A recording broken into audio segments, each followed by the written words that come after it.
Many can remember hearing stories as a child. For David Landreth, the stories his great-grandfather told led him and two friends on a mission to uncover a piece of World War II history.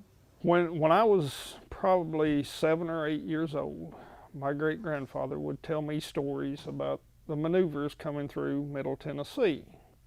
And then it came to this story of the airplane.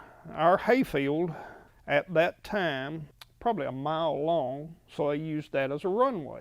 In May of 1943, pilot Roy Corbin Davidson took off from Chattanooga, Tennessee as part of a routine training mission, but never made it past Gordonsville.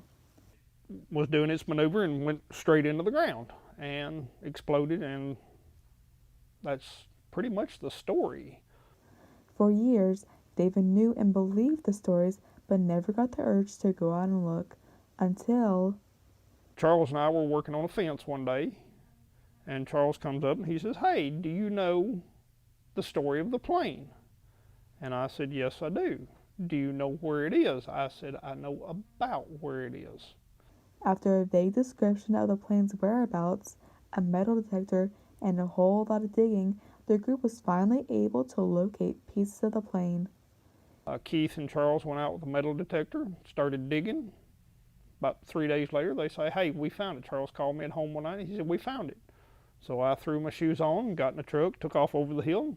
Sure enough, they were finding fragments of small pieces, anything from so big to a chunk so big, and we've got the propeller.